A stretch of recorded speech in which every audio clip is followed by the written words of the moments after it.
Trish and Rob McGregor welcome you to a place where all kinds of phenomena flourish. Voices whisper ancient secrets, signs and symbols are abundant. UFOs, ETs, ghosts, and even the dead move about freely. Here we meet authors, researchers, and investigators of the mysterious, the strange, and of the inexplicable anomalies that surround us. Step out of the everyday world and take a journey into the mystical underground.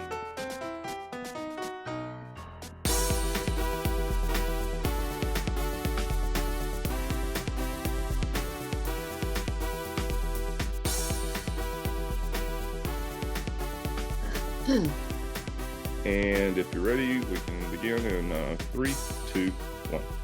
Welcome to the Mystical Underground. Thank you for joining us. This is Rob McGregor and Trish McGregor. And our tech magician producer, John Posey. You can go to themysticalunderground.com where we make regular blog posts and where you can find out about our books. Our most recent nonfiction book is The Shift, Reports from the Mystical Underground. Trish's latest novel is White Crows, and Rob's latest novel is Tulpas. Okay, our guest today is Alex. Forgive me if I mispronounce your last name. Is it Marceau? Marcoux. Marcoux. See? Okay, Marcoux. Okay. Alex Marcoux is an award-winning author of visionary fiction and spirituality books. She considers herself a truth seeker, as she has always sought truths hidden from humanity and woven them into her work. That's my son. Whether writing suspense or spiritual books.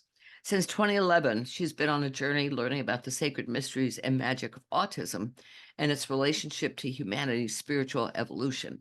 Many of these truths are in Alex's new book, Gods in the Game, Destination to Earth, New Earth, and her previous book, The Unsuspected Heroes, a visionary fiction novel. Also joining us today are contributors to the new book, Shauna Kalicki. Is that Very correct? Good. Yes. Okay. Hi, everybody. Is a psychic medium who channels the ascended masters, Cerian, and Ethereal Autists. Daniel is a non-speaking man with autism, assisting with humanity's evolution and healing the planet. Connie, who is also here as Daniel's mother, an intuitive and messenger for the Autist Collective. Welcome to all of you. Yeah, welcome all. Well, thank you. Yeah. So, Alex, God in the Game is your third book involving your work with autists and bringing in messages on the New Earth. Can you give us a summary to start out on the journey that brought you to our discussion today, and also introduce your team members? Oh, absolutely. First, thank you very much, Trish and Rob, for allowing us to come on and talk about this. And I have to say, this is the first time we've publicly talked about this book and in any platform, but this is the first time we've appeared on YouTube together. Oh, cool. So we're probably pretty nervous, speaking for myself anyway. But yeah, so thank you. And yes, back in 2000, I was introduced to a concept that really has changed my life. And that concept simply is that autistics are higher dimensional and they have expanded consciousness and they have gifts that we can't even imagine, gifts of interdimensional traveling, telepathy, advanced psychic skills, artistic expression, and unconditional love. And, you know, my work has always been to seek out truths and introduce them to humanity to help heal. And so for my work is not necessarily, throwing out that they're intelligent and have expanded consciousness.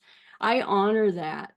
So I want to know what they have to say about what's happening in the world, particularly regarding the shift in consciousness.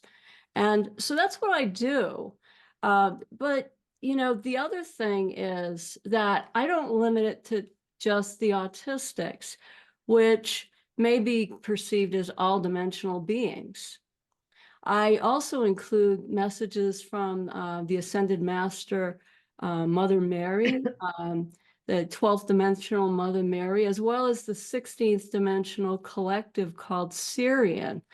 So since 2011, I've been involved with 3 of these, what I would call high vibrational or ethereal autists, which humanity would perceive as being really low functioning, high on the autism spectrum, but they're actually brilliant beings. And through my association with these 3 books, 3 autistics, as well as the parties involved here, we have brought to the market 3 books with different reasons. The first one came out in 2020. And it's called The Unsuspected Heroes. And this book is really about introducing the autist as someone like these silent heroes that are here to help in this bringing in the new earth. And then 2 years ago, when I came and I spoke to you on both these books, Right. it was Destination New Earth. And in this book is about what the new earth is today, and the role of what role the autists play in that book. And just a couple weeks ago, we introduced Gods in the Game. And Gods in the Game is it's a deeper dive into some of these teachings, as well as the consciousness shift, the awakening, and God. But one thing about this project, I need to share about this group, and then I'll introduce them.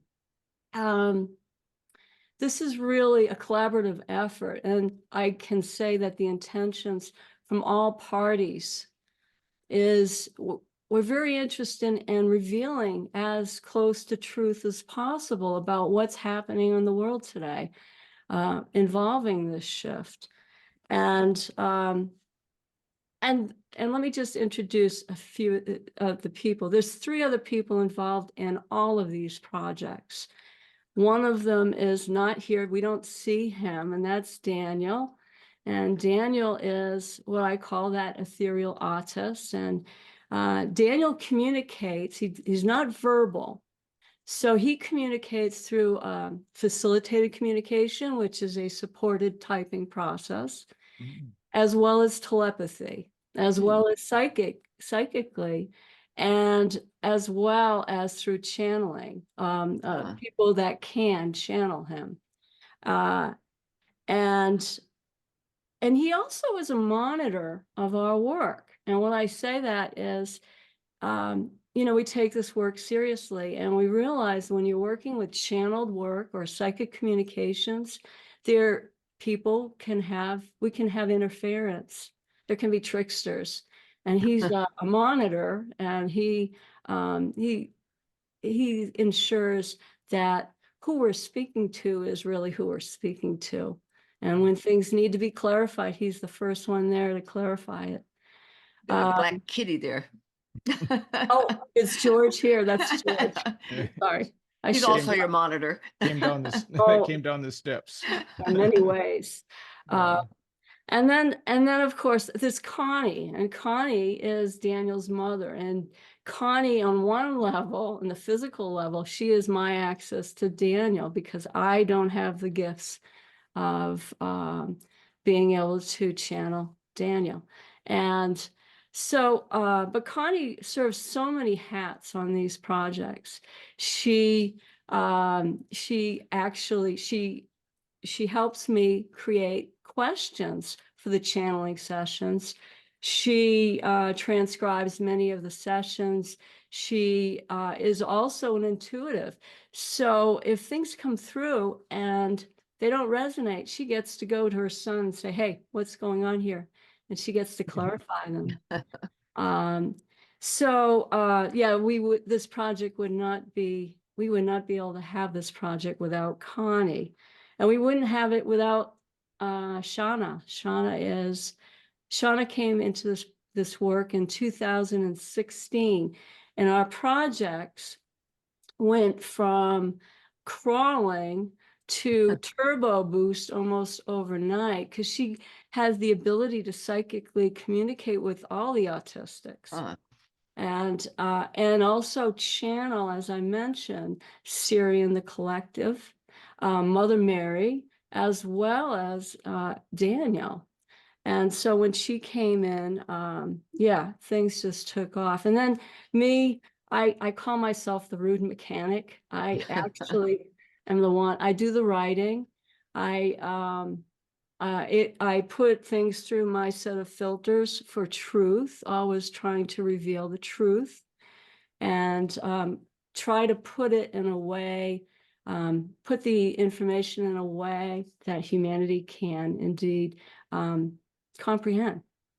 Okay, I have a question. A second, Rob. This is about, I'm sorry. This is Okay. about the dimensions. When you talk about dimensions, how do you know whether it's the 16th or the 22nd or whatever? Well, from the Cerian's perspective, we're told it in channelings. Okay. And if it was something, and Shauna could chime in on this more since the information comes through Shauna. If Shauna? yeah. Yeah, so typically what they'll do is you can ask them and then they will honestly step forward and let you know. It is a very interesting, it's not that they are perceived differently. Someone from the 6th dimension, 12th or 12th, 16th, that usually you just say from where, what dimension, what kind of space dimension are you? Currently, I'm going to use the term currently. and they'll, Well, now, how do these dimensions differ? I mean, how is the 16th different from the 11th? Or That's probably pretty complicated. yeah, it probably is. But it is, but it's vibrationally. okay. Energetically, it is a frequency and a vibrational pattern that is different in each dimension, and what we would say is faster, and with less matter in each of the dimensions, so that things are faster. Okay. Their thought is faster, a manifestation is faster, awareness is almost instantaneously as you start working within the dimensions. Okay. Yeah. I'd like to ask Connie a question. Connie, does Daniel confirm what Shauna picks up? Is he able to do that? Do you mean, does he confirm what she's saying now, or does he confirm what she channels? What she channels, yeah. That he's saying. Okay. Yes. All right. On a scale from 1 to 10, that's his favorite way to do it. Okay. Oh, really? So what we like to do is anything 8 or above, we're okay with. Okay. If it's a 7, we got to go back and do it again. Now, does he hold up his fingers, or what does he do? No, when he uses his communication board. Okay. And he points to the number. Is he a reader too? Does he read books? Or? Oh my goodness, that's a very good question. So when I found out that he can communicate in the way he did, he didn't have such a good education. They kind of just messed around, with him at school because he's very severe. They tend to, I don't know how they do it these days, but when he was going to school, like the more severe ones, they kind of, in the school district he was in, they didn't do a good job with him. So when I asked him, well, who taught you how to read? Because I didn't think that you got that type of education. His response was, I came to this planet already knowing how to read. Wow. Oh, wow. Yeah, that's why I said, wow. So you could give him a book and he can sit down and read through it. Actually, he's able to energetically rate a book before reading it. Oh, wow. So like, for instance, I had a friend of mine that, bless her heart, just released a book. I asked him on a scale from 1 to 10, 10 being the most highest, what's her book rating? And he typed a 4. And I was like, okay, well, I bought it. I spent $35. He said, well, you can read it if you want the fairy tale, but it's not the truth. It's her gibberish. Did I say that out loud? I'm sorry. I'm just making it. I'm just letting you know what he said. So yeah, he's able to do that. Yes. Okay. All right. Well, he ought to be doing reviews of the New York Times bestseller books, so we know what not to buy. Yeah. Well. So we tend to. Go ahead. I'm sorry. Yeah, your bio mentions that you're a messenger for the Autistic Collective. What is the Autistic Collective? And can you talk a little bit about that?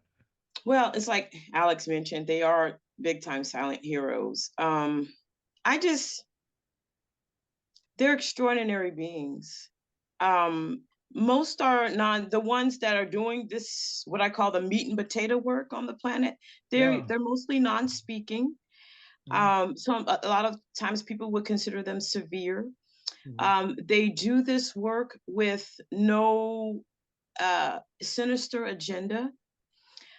They are often misunderstood, disregarded, even, and this is no judgment, because even me as a parent disregarded Daniel when years ago in 2011, my own sister-in-law told me, she's psychic, and she told me that Daniel and other autistics hold a key to our ascension. And what her guides showed her was that the Autistic Collective are pillars of light, and humanity is held up by those pillars of light. And she told me that her guides told her if the autists were not there, humanity would come crashing down. And when she told me this, I was like, what you talking about, Willis? Because I didn't, I'm not trying to say I am very skeptical. And this is another part of the story here with me.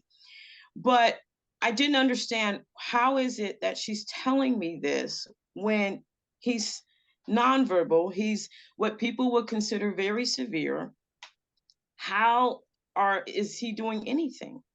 So I was made to eat my words or my doubt just 2 years later, through an unexpected encounter with a coworker during a luncheon, where she reveals to me that for the last 2 weeks, she had been communicating with Daniel. Wow. Interesting. Yeah, very interesting. And so with that, and because remember I said I'm skeptical. So to get my attention, that was not the only thing she said to me to get my attention. To get my attention, there was a question that was answered. And what she said to me was, he wants you to know that the reason he eats the grass in the backyard is because there's a minty substance in it that heals his stomach. And my jaw just dropped, because just a day prior, I was literally yelling at him, asking him, why are you eating the grass in the backyard? That's disgusting. So from that encounter and then on, and I have written some short stories about their encounters because they're just magical. I just thought, I know I'm not alone. I know that there has to be some information out there. So I went to Google and I Googled autism and spirituality. And I was able to find a book. It's called Autism, A Key to Our Spiritual Magnificence, written by Gail Lee and Lyrica Marquez. And Lyrica is non-speaking autist. And that book, all I can say is it was my saving grace, because as I was reading it, I knew, wow, okay, I'm not crazy. Well, I'm not alone. But guess what? What's happening with these autistics? And how come a lot of people aren't talking about this? This is huge. How come a lot of people aren't talking about the fact that, speaking for my son, he can be in more than one place at one time. He's telepathic. He's telekinetic. How come people aren't talking about this? Yeah. Connie, does Daniel have like a spirit guide on the other side that he communicates with? I'm going to have to say yes. Okay. He I paused because he has so many individuals that he talks to. He had revealed to me that he had a what are they called? Bigfoot, but that's not there's another name, because he doesn't like Bigfoot. He thinks it's disrespectful. What's the other name? Abominable snowman? No, there's another name. Sasquatch. Yeti. Sasquatch. Yes. Sasquatch. Okay. That had lived on the planet for years, and that was his friend. And when he finally died off this planet, Daniel was very upset, and I had no idea. I was like, goodness gracious, I'm finding out about the autistics. Now I'm finding out that those beings exist. Okay, you know, I mean, Yeah. and that's another thing about the autistics. You start learning that fairies exist. Like a lot of this sci-fi stuff that you think, oh, that doesn't exist, you find out it Yeah. does exist. Are Shauna, are you picking this up too through Daniel, that he has contact with other beings? Oh, yes. I mean, sometimes he'll bring them into the channelings and share them, or he'll share various forms, or he'll come visit in his, I always call him the chameleon or a lizard. I know that at one point in time, Alex and I were down in Chaco Canyon, and this little lizard just was going to make certain that it knew that we knew that it was Daniel. So, Wow. yeah, not to the degree that Connie is sharing, but yes, he has shared some of that. And So that's like being a changeling, right? yes, Mhm. you know, he's able. I mean, when you're an ethereal autist, the reality is form is an illusion anyway. Yeah. Interesting. Well, just to go back. Oh, go ahead, sir. I was just going to ask Alex a question, but you kind of disappeared from our conversation here for a few minutes. Your books are spiritual in orientation, exploring the larger picture of reality. So I find it interesting. You say straight out that God, as we know it through our major religions, doesn't exist. That God is a man-made construct. Let's go into that. Can you talk about that? What is God for Daniel? Or is there a God for Daniel? Well, I'm talking about Alex, though. No, I know, but I'm just saying it has to.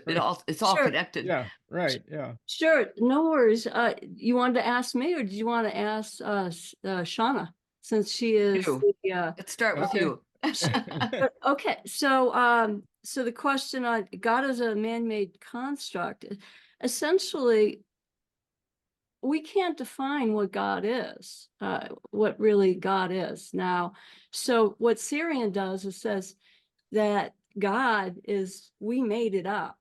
And if you go back into our sacred texts, you know, it's humanity's, actually, they said it's mankind's interpretation of defining who created us. And they were politically incorrect or incorrect, whatever the term is. And so I was like, well, they're trying to make a point. And when you get into the Bible, and a lot of the sacred texts, it's driven by men, you know. So what men have done is they've removed that sacred feminine from the Bible. Right. They've removed the feminine. That's why Mary Magdalene is seen as sort of a prostitute, you know. Yes, exactly. Exactly. So yes, when you get into the Bible, there are very few texts that are written by women. Mary Magdalene, one, but that was removed from the Bible. And then I think the epistles was written by a woman, but Paul gets credit. So I'm not really sure if I answered your question, but I think that's basically it, that it's a man-made, God is man-made construct because it's made in the image of man versus, and I'm talking about man as the sex. Yeah, the right. gender. But the most important thing is that humanity doesn't have the ability to really even define it, understand it. Yeah. But we're doing our best. And you think about it, you know, what have we done in the name of God, right? And not much these days. it's not accurate. It's not truth. It doesn't take away from the fact that there is that being of all and nothing behind everything. Yeah. Well, what about Daniel? What does he say about God, or does he? Well, What did you want to take that, Connie? I was just gonna say, one of the things I've noticed what Daniel says about God is that the humans are barely scratching the surface of God. God is a very difficult thing. You know, it's a very sensitive topic because people are very attached to it. you know. Interesting. So that's what I would say about it. Yeah. And the other And thing, go ahead. he has said that there's more than one God. So, Well, that makes sense. yes. Yeah, I mean, that's Yes, yes. He says the India culture, they kind of have it right, but then he says, but they don't. And he says the most simplest thing to say is that everybody has a piece of it right, but then all of it's wrong. And the Bible, rated on a scale from 1 to 10 in accuracy, was rated as a 2. By Daniel. Yes. I love it. And no matter Figures. how I ask him the question, he does not change his response, because I'll try to ask him a different way. And he's like, nope, it's a 2. He said there's a lot of books that are missing, a lot of things that are switched around. Organized religion is one of the biggest weapons used against our consciousness. Yeah. So, Alex, how did you come up with your name for this book, God's plural in the game? What does that mean? Actually, the person you really need to ask is Connie. She came up with it. Okay. I was really struggling with the name for this book, and she goes, "I think a good name for a book is God's in the Game." And I'm like, "Well, what's wrong with this book?" Okay. Yeah. Does that make sense? All right. I actually got that from Daniel when he was describing someone. I'm gonna put it like that. It's a good title. I was asking, why are these things happening? And he said, well, the simple response is, it's a God in the game. So we're all gods walking around in this game. That's why things are happening. You're here to experience. Long story short, God's in the game, here to experience. All right. Yes. Nice. Long story short, it's too complicated. God's in the game. Okay. And what does that mean for us, that we're a God in the game? What does that mean? I guess we're going to find out. We are finding out. We're all part of God then? We're all like little gods? Is that the sense? Yeah. So we're all fractals. Right. So if we understand that everything is energy and frequency, everything, including ourselves, and everything that exists with a frequency or vibrational pattern, we are the fractal that emanates, if you will, back to source and creation. We must express and co-create as individuals, and there's a gift in being a co-creator. If you understand that humanity was given the gift of free will and choice, we have created our lives down to everything we like and to everything that we don't like. So if we want to see the changes on Earth, then we must in fact own our own divine blueprint. We must step into our sovereignty. We must acknowledge that we're creating our life. So we need to either get out of our own way or embrace it so fully that we get excited about trying to see how we can become one with our higher self while still being in physical form. That's very similar. I'm sorry, I just happened to have it. That's very similar to Jane Roberts and the Seth teachings, that we all create our own reality. So that's interesting. It's fascinating. Right? So every one of us creates our own reality and our own world. And sometimes we align with another individual and it's shared. But the best example about how unique each and every one of us is, if you've ever experienced, I'm going to say like a car accident or something of that sort, depending on where you were standing and what you were paying attention to, your perspective is very different than the person who was standing next to you. Right. As far as the person that was standing across the way. Same thing is how you grew up, your familial influences. It's your perception. And that's why source creation, it is not a being.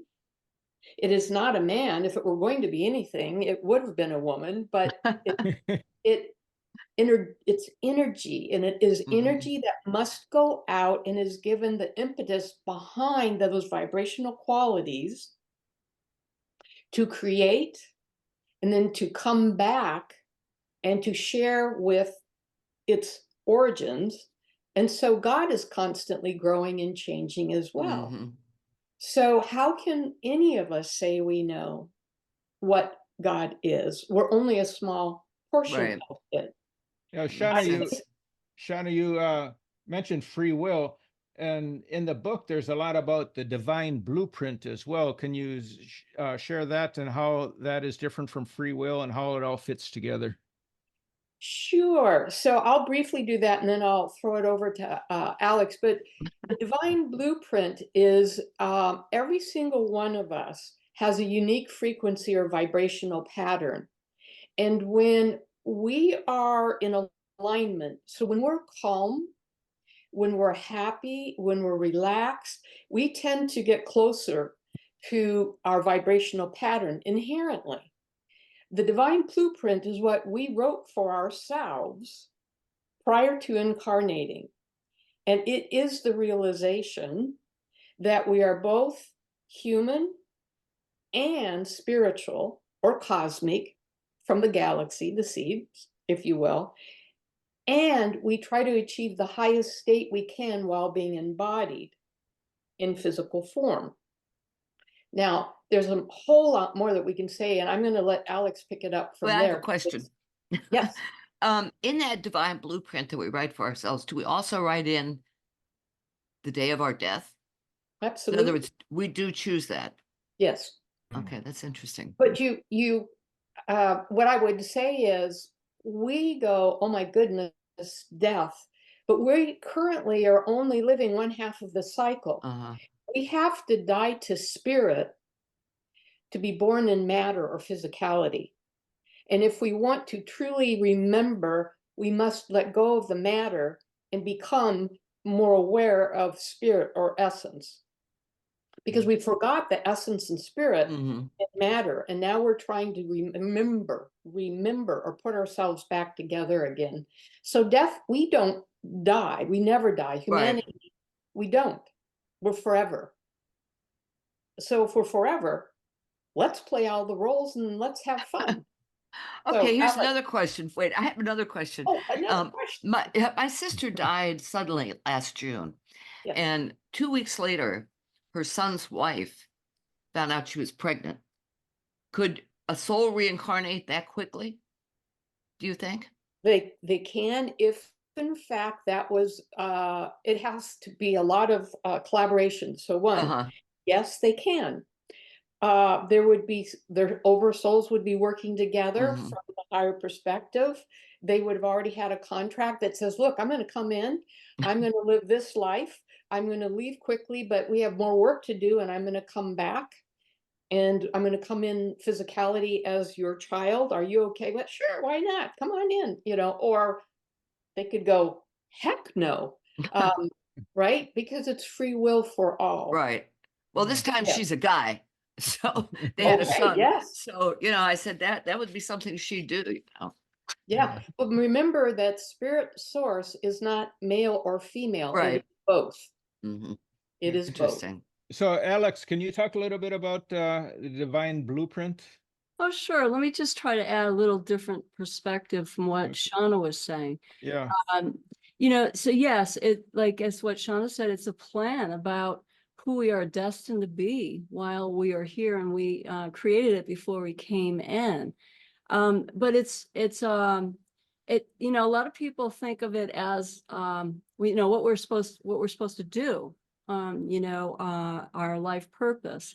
And you can look at it as being those things that we're called to do, those things we long to do, the things we most desire. So I look at it as being both a masculine and feminine process, where the masculine being the things that we do. And so we strive to do those things, but it's also a feminine aspect too. It's about being that authentic self, being that bringing forth that magical expression of our soul's essence. To put it differently, that embodiment of our higher self in our physical form. So it's basically what we are destined to do and be while we are walking this plane. But we also have free will, so we could go against that blueprint Yes. and mess up our lives, right? Well, yeah, exactly. I mean, that is definitely a possibility. One of the teachings the masters brought in, and we try to convey it in the book, has to do with how we can look at our life as a compass and know that our divine blueprint is that true north. And when we're heading toward that divine blueprint, what happens is we experience that flow and that ease and grace, and we get those magical synchronicities, serendipities, and those unexplainable miracles in our life that confirm we're heading in the right direction. But conversely, if you take a look at what happens when we go against our divine blueprint, because we are sovereign, we're free, we have free will. We might see stagnation in our life. We might see interference. We might feel resistance.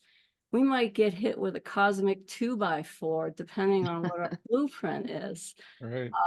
So I think that's one of the really great teachings of this book, is to teach us that, yeah, we are sovereign. We get to choose. And when we choose the divine blueprint, we do get more ease and grace. Doesn't mean we won't get the hiccups, and we will. Yeah. I think it's interesting you mentioned synchronicity, which we've written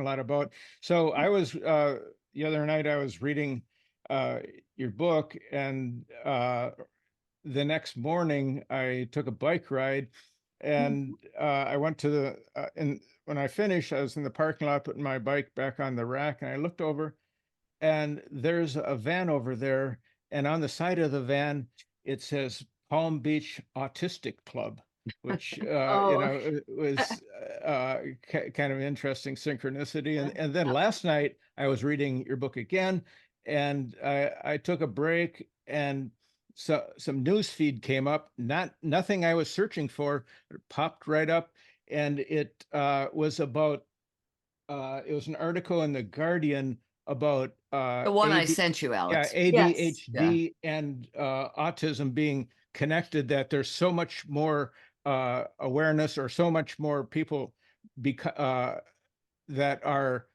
recognized as autistic, but some of them also have this connection with attention deficit, which it seems kind of opposite of autism. But can you talk a little bit about that? Well, yeah, and then can I personally talk a little about the ADD aspect? Yeah, I mean, have you heard about this before? There's people saying that they're connected. I've heard that there's some autists, absolutely, that identify as both. I had not heard the phrase what was it? It's ADD, autism. Yeah. I hadn't heard that. Yeah, they combine the two words together. Sure. So I'm not, Shauna, did you have an interesting spin on that as far as the ADD part of it? Yeah, and I think Connie can probably, address this as well with the collective. So they are linked, and they're linked because energetically, what we're experiencing is a shift from our DNA structures and neurological structures are shifting and changing. We don't know what to do as a society at this point in time, like Connie mentioned. We didn't know what to do with autism. We're just beginning to understand. The same thing with HD80. It is a form of our learning institutions need to change. Energies are shifting. How we educate people needs to change. How we learn needs to change. How we interact needs to interchange. How we are as a species accepting or not accepting what is the norm needs to expand. And these are all lessons for now to help us open up to possibilities. But yes, neurologically, there are many things shifting and moving and being activated in our younger people and even in adults. We just didn't have terms for them at that point in time. Yeah. I also think that to some extent, animals are feeling this. You know, whether it's cats and dogs, you know, domestic pets, or it's wild animals, birds, that kind of thing. When you say feeling this, are you talking about the shift in consciousness? Or Yes. Yeah, okay. I am. Absolutely. Yes, absolutely. Everything is experiencing the shift. Everything. Yeah. Yeah. Okay, my cat's going to start talking. I'm ready. Well, my cat does. Yeah, so does mine. So this is a question for any of you. Why are there more autistics now than in decades past? Anybody want to take that? Well, I'll simply say it's because the planet needs what they're bringing in. They serve so many roles behind this consciousness shift that we don't even know what they are. We only know a few of them, but that's why they're coming in. You know, science, the scientists, you know, they're working really hard at trying to understand, but at some point, it's my hope that humanity will realize, they'll start listening with their hearts, and they'll realize that the autists are here to help humanity evolve. That's why they're here. That's why they're coming in now. Connie, how does Daniel communicate with other autistics? Oh, goodness. Oh, yes. And how does he do that? Yeah, how does that work when he's among them? Okay, well, he's communicates psychically with them. They could be on different planets. They could be in different states. There's been more than one situation where there have been other autistics communicating with me through him on his communication board. So if you can imagine, he's the one typing, but it's another autistic that's talking to me. And I didn't realize this until when it first happened. I had to ask Daniel, wait a minute, who's this? Because the response was off. And that's when I was told, oh, this is so-and-so from Peru. Long story short, I ended up meeting his aunt a year later on Facebook. Yeah. So that, you know, who makes this stuff up? So yes, he does communicate with other autistics, and no, they do not need to be present. It's nice if they could be in the physical, because that's where you can really see the magic happening. But he does on a daily basis communicate with not only autistics, but galactic beings, aliens, you know, anyone who can connect with him. He does communicate with. What does he say about aliens? I'm curious. I mean, are they friendly? Are they here? Are they coming here? Some of us are them. He doesn't make a big deal out of them like we do. It's just kind of like, okay, they're you know, like when I first saw my first UFO in Sedona, Arizona, I asked Daniel about it. He said, "Oh, yeah, so what? That's not my usual ship that I see." And I was like, "What?" I mean, you're so nonchalant about this. I mean, forgive me. This is the first time I'm experiencing this. So, yes. I mean, he doesn't make a big deal. I mean, there are some that he will say are negative, but the ones that are negative, humanity gives them the power to be negative. So interesting. Yeah. So Shauna, what? Tell us about Cerian. Who are Cerian? Are they aliens as well? Well, yes. Light beings, or how would you describe them? Right. So first of all, we are all aliens because we're all starseed. I mean, that's a good point. So, you know, I think if we just look around and just say, okay, we are aliens. None of us is 100% human. Okay. So if we would say, okay, we get that. Cerian is a collective of beings, 16th dimensional beings. Yes, some of them are what we don't look humanoid. They are light beings. We're all light beings. And they're here now because of the work that is being done, because of the shift and the need for awakening, not ascension, awakening, for humanity to go, we aren't just the only beings on this planet, and we aren't the premier beings on this planet. We're part of something magnificent that has been happening for eons, and we're just at that threshold again. And so Cerian came through to help us awaken individuals to, again, step into your divine blueprint, know that you are sovereign if you choose to be sovereign, and that you have free will and choice at any point in time to make changes that you want to make. In your own personal life, we have no right to step outside of our hula hoop and influence anybody else because they have their own path to walk. Mm-hmm. And I think these are the lessons that we're learning as a team, as we're writing these books, as well. I mean, we're learning as we go also. So, yeah, Cerian came through one night, and I was thinking, oh, Cerian with an S, like Sirius, the star Sirius. And it was this resounding no, Cerian, Cerian. Okay. Thank you. Do they have a physical form? Are they in the physical? No, no. They can be. Okay. But no, they are not. They're more etheric. Okay. And they would choose to remain in the etheric realm or in a more thought-based, very high vibrational. Mm-hmm. They can, but boy, it takes a lot out of them, and they do not enjoy it. Oh, okay. But in the book, I was reading about the Lemurian aspect of it as beings that in the early time on Earth, that they were able to move in and out of the physical as light beings and physical beings. Can you talk about that, or Alex, or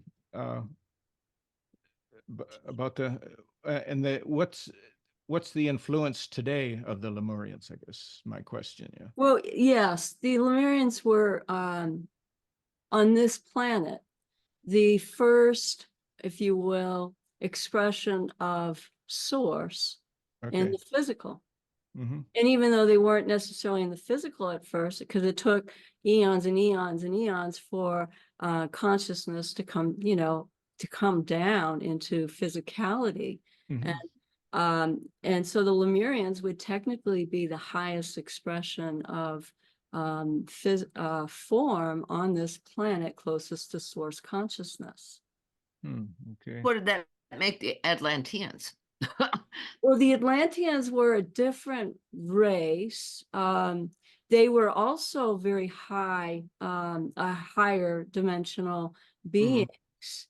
And essentially the Lemurians, at some point, what happened is that the Lemurians were, there was a split where some of them remained in that higher consciousness, went under earth, underground.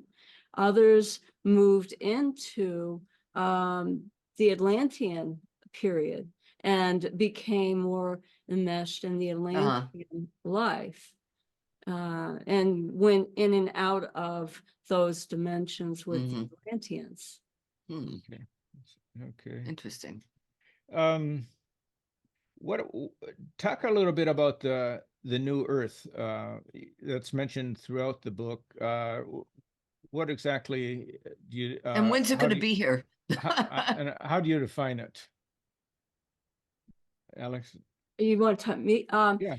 The new Earth, well, it's the experience of what we're going through, really. And I know Connie would probably add a different perspective on it, but it's here. We just need to change our perspective to actually see it or experience it. And that's kind of what Destination New Earth, that book, is about. It's about suggesting that we change our perspective to understand that that is the experience, and we're creators of that. We get to create our new Earth. We get to create, and everybody's new Earth essentially would be different. Well, would there be a collective new earth where Well, people agree on certain sure.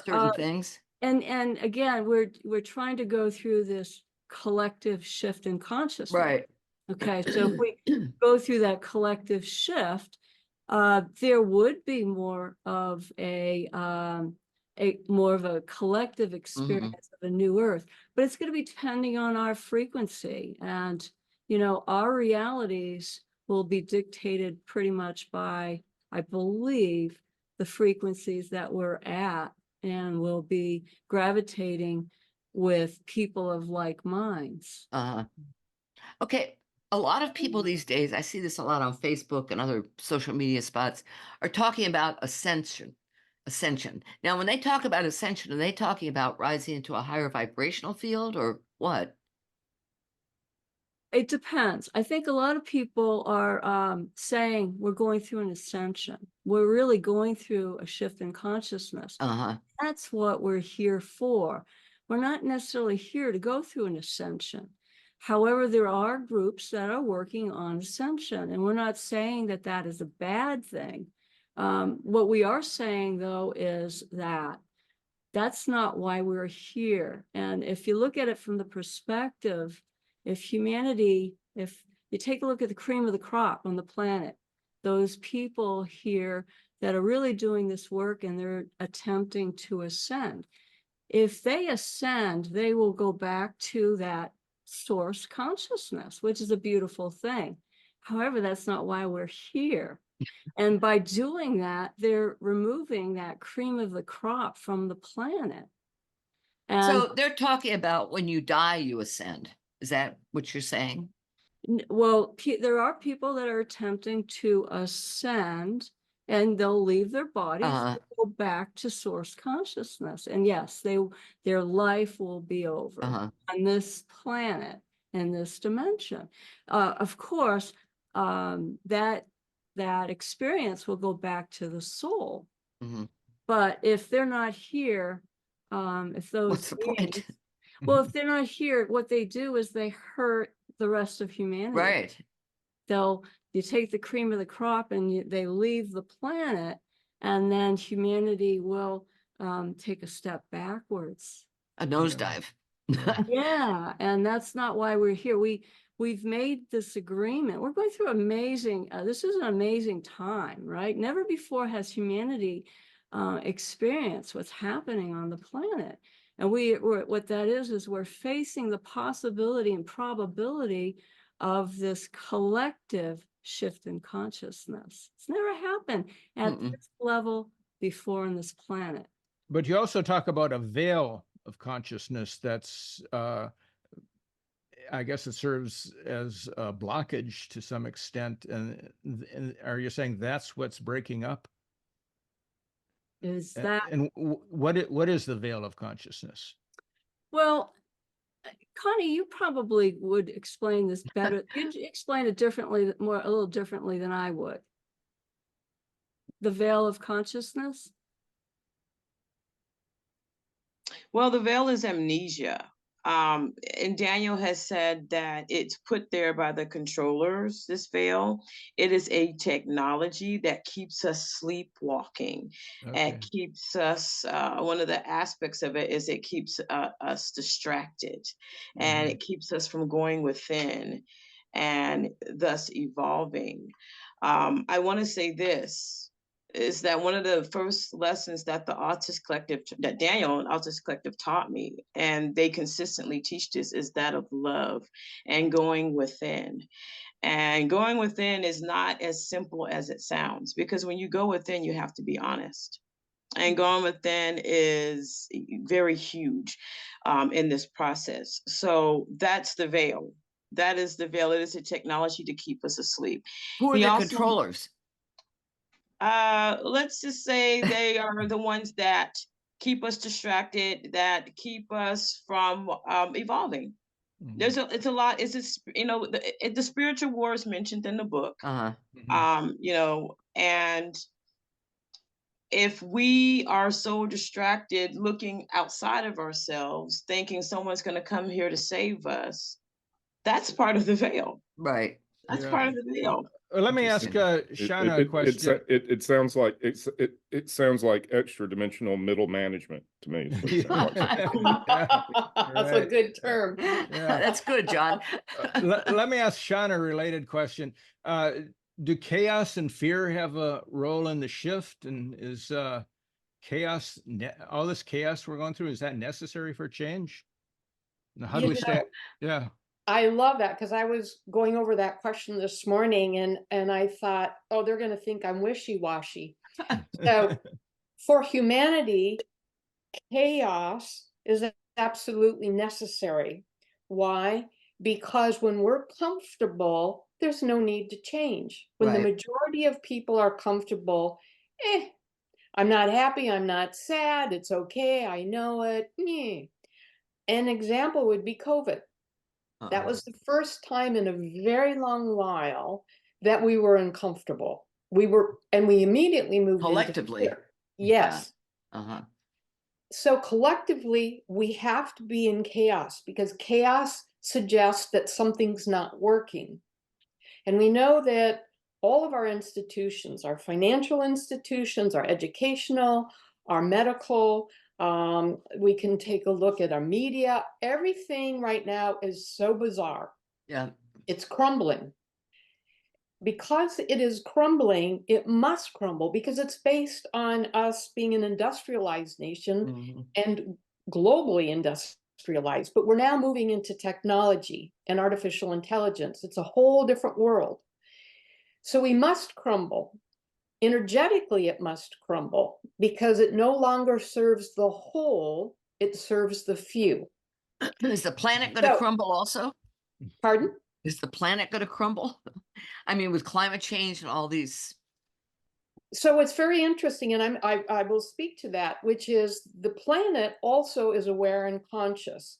So when Alex was talking about a collective, we're saying that not just humanity as a collective, but we are saying the mineral, the plant, the animal kingdom, water, the earth, inside of the earth, and we will impact our universe. So that's why it's so grand that that we are making this upgrade in awareness of who we are, our Christic self, our divine blueprint. Now, collectively, we need the chaos. Individually, it's an illusion. We can stand, and I hope we choose to understand this is part of the bigger picture. We need it to collapse so that we, as the majority of people, can have access to peace, love, compassion, abundance, health, community. And it's not just in the hands of the few. So is it necessary? Chaos is necessary to create discomfort, but it is an illusion so that we will change. We can only change if it doesn't feel right. And when it doesn't feel right, we start shifting and getting itchy and angry. And it's at this point more than ever, we would ask all of us that are light workers or light beings to stand in your truth and saying, what a blessing. Let's embrace this. It's finally happening in our lifetime. And we don't have to stand in fear. Because remember, we create our own reality. So if we look at it and say, I can be an unsung hero by standing in truth and not judging, but observing, then I can hold the light and calm other people down. And when we are calm, we as a collective get to create and start looking forward to what can be versus what no longer works. Interesting. Do you think the younger generation are understanding these concepts faster than the earlier generations? Oh, they are coming in light years ahead of us. Okay. That's why our world doesn't make sense to them. Yeah. Okay. Our world doesn't make sense to them. That's interesting. Yeah, like our daughter's 34 and her group of friends, their concept of things is vastly different. and yet they seem to get it. Yep. It's genetic for them. Yeah. It literally is in their DNA. Every 10 years, humanity gets an upgrade. So imagine in our lifetimes, there's been 3, 4, 5, 6, upgrades. And Interesting. as you know, time is speeding up. Yeah. Alex, Everything is. Yes. Alex, do you want to say anything summary about your book? Who is your book, God's in the Game for? And where also, can people find you and your website and all that stuff? Yeah. Sure. God's in the Game is actually for, I would say, the awakened or the awakening. And what exactly do I mean by that is, there are a number of people out there, they'll talk and they'll identify as being light workers or star seeds or the 144,000 or the new children, the indigo children, the rainbow, the diamond, the crystal children. But it's also for some people that don't put labels on themselves, and they know that they're here to do something. They might not know what it is, or they might be here and they feel like they're here for that consciousness shift. God's in the Game is for those beings that are here to help jumpstart this collective consciousness shift. They're for those that we need them to essentially work on that higher level of awakening that we introduce in the book. Right. And it's also a primer for people just getting introduced, just awakening up to these concepts too, and especially in the first section, the first part of the book, you go into a lot of the basics for. I try to start off slow and work into some higher level concepts. Right. Yeah. I would say that if there are any people that are interested in learning about the role of the autist in this, and they've been on the path, but not so long, that's okay. I would suggest that they read The Unsuspected Heroes. It will hit them where they're at. And that is that novel, that vision fiction novel. Sometimes fiction gets the point across faster as a story. It hits them where they're at. Yeah. It's safer. That's true. Yeah, it is safer. Yeah. Okay, thank you very much. Wait, tell us where people can find you. Tell people where they can find you and your website and all that. Oh, thank you. Yes, you can find us at you could reach out to any of us on my website, which is my name, alexmarcoux.com, AlexMarcoux.com. We certainly appreciate spreading the word. We appreciate buying the books. We say, go to any of your booksellers, ask for our books. If they don't have it, ask them to bring it in. It's the way it gets into distribution. And it should be available online at any of the stores also. Also, in the next couple of days, I did a blog post on Rob's synchronicity with your book cover, so that should come up, and I'll send it to you. I'll send you a link. Thank you. Thank you. We'll send you a link. John, when's this going up? Today. Okay, great. We'll send you a link when it goes up. Okay, Alex, Shauna, Connie, thank you all. This has been great. Thank you. Well, we all need to get together and have coffee. A wine or something. Right. Okay. Take care, you all. Thank you. Thank Bye. you.